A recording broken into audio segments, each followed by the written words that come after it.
So our theme, as Pastor G said, is becoming, which involved knowing God, knowing how God designed you. Today we're going to talk about knowing your station. And then in the future, by the end of the semester, we're going to be talking about navigating the unknown.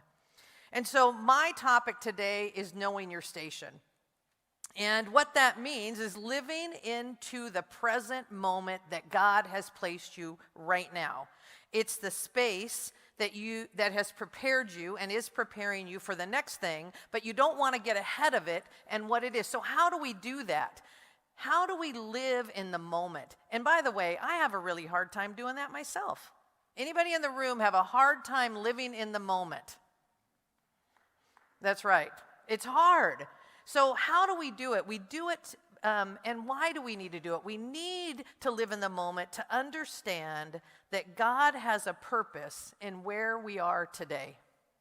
And for some of us, that's challenging, and it's a challenging space because we want to be done with where we're at, and we want to move on.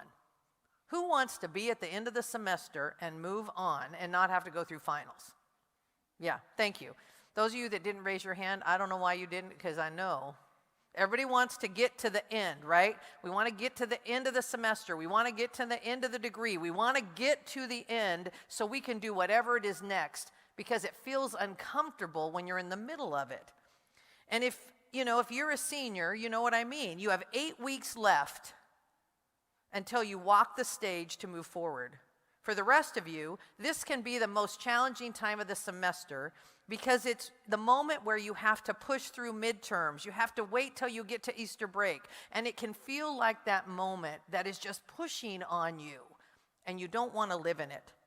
So today, you heard Psalm 78. We're going to take a look at David and how God shaped and molded him early in his journey in preparation for what was to come in the future.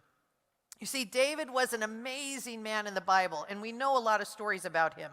He steps up against Goliath. I mean, that's a big story. If you didn't grow up in Sunday school, I'll just tell you, this little boy has a slingshot, and he shoots down a big giant, right, in a fight. That's David. He leads armies. He becomes a king. He also makes some pretty big mistakes along the way. And early in his life, he's anointed as king, naming his future vocation, that he's going to be a king, but he doesn't become the king for a very, very long time. And he has many things to learn along the way, and he has to learn to live in different spaces before he eventually gets to the place that God ultimately calls him to. He has to learn by making mistakes, and in Psalm 78, we see that one of the spaces that he has to live in is being a shepherd. So the passage tells us that David led with integrity of heart and with skillful hands.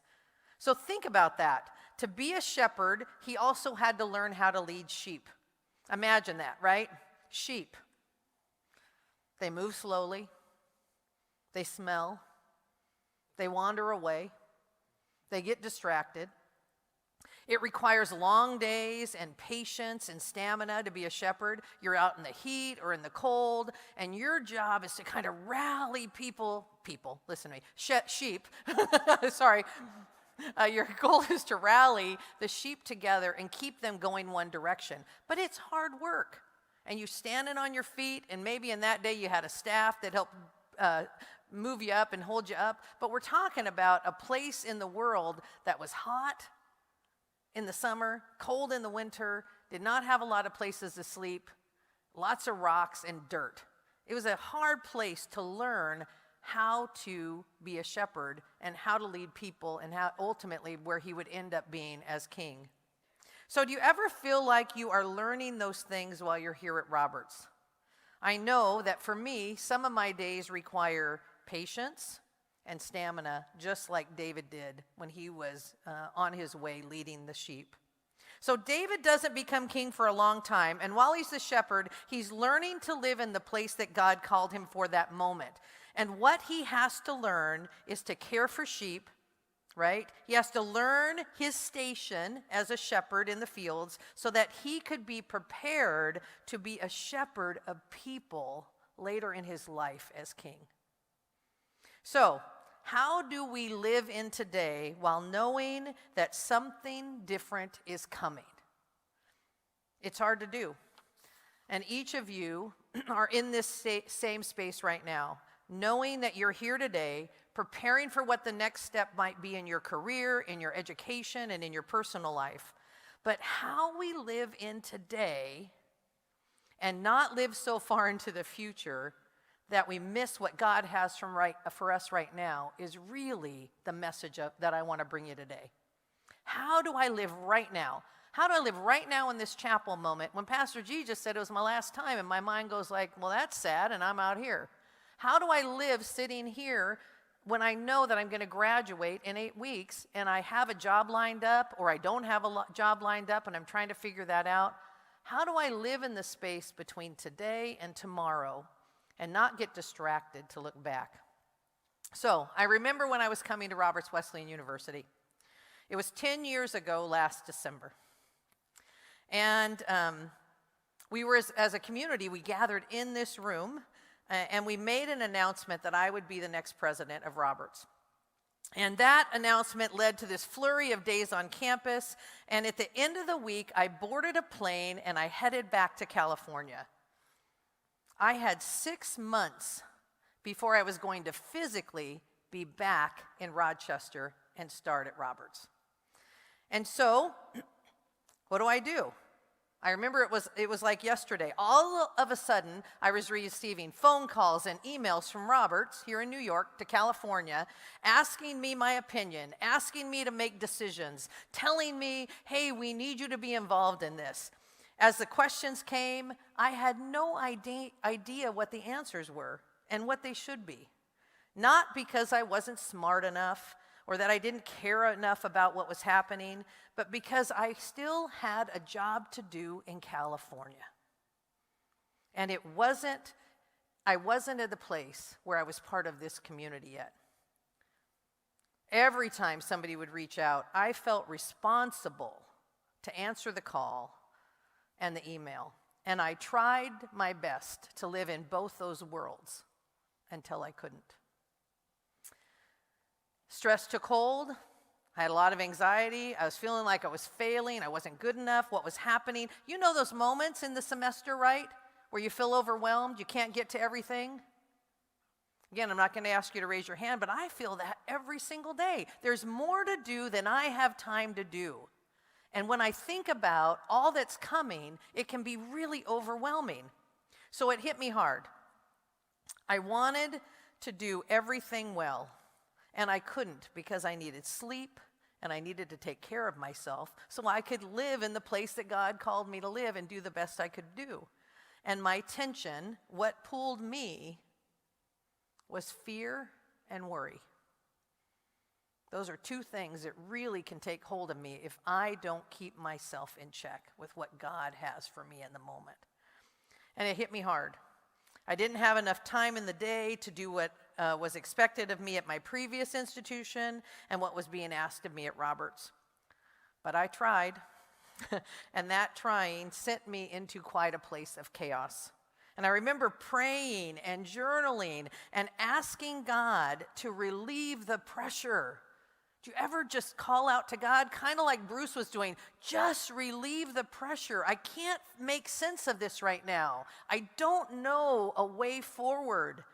And I remember it was in that space that I reached out to a friend who happened to be a university president, and she had served in 2 presidencies. And I just said, I need your advice. How do I live in the space I'm at today with integrity and with the work I need to do here, and yet honor what's out here and what's coming in the space in 6 months? And she was pretty amazing because she said, you don't work at Roberts until July. And it will all be there when you arrive. Let those in that space lead now and do your work where you are here today. End well, and in ending well, you are leading with integrity and honoring both places and honoring the call that God has put on your life. So that sounds pretty simple. I want you to know, I'm sharing this because, and I don't even know that I can convey it in the way that I want you to receive it. The pressures we place on ourselves for perfection, to live in all the spaces, is what God stands before us and says, you don't have to live that way. You can trust me, but you're going to have to shut down the noises and the pieces and relieve yourself of those expectations, by the way, that I'm not placing on you. And I'm telling you this story about being in California to Roberts because I'm doing the same conversation with myself right now between Roberts and Seattle. And I feel guilty at times for not doing enough at certain places. I feel overwhelmed at times for not doing enough in certain places. But God called me right here to you at this moment. And my commitment is to live in this station in the best way that I can, to honor him, to honor you. Now, there are days you want to run back. And honestly, there's days you want to run forward. It doesn't lessen where God's taking you in any way to take a pause and let God do his work here to prepare you for what is next. If you miss the preparation, you will hit it again out here. If you miss the preparation, you will miss it out here. David is shepherding sheep because God's teaching him how to have patience and stamina and care, because someday he's going to be a king and he's got to have patience and stamina and all of that when he's a king overseeing a kingdom of people, and he's learning it in the moment as a shepherd. So, here's the thing. We all have the things that pull at us, and I shared with you, mine are fear and worry. They can take hold, and I can get spinning out on that. And for some of us, it's anxiousness, fear, worry, doubt. For others, it might be anger, frustration, pushing others away, or even arrogance. We all have that thing that when we feel pressure, we go to, right? So I want to just unpack, if it's helpful, a little bit about how I moved through my fear and worry and how I moved through it. And I hope it's helpful as you navigate your journey and as you make steps. So I'm coming to Roberts. I'm overwhelmed. I talked to my friend. She says, Deana, it's all going to be there in July.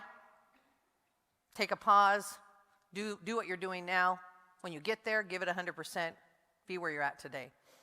And this was 10 years ago, and I was reflecting with some people in my office today about 10 years ago is when hashtags really became popular. Did you know that?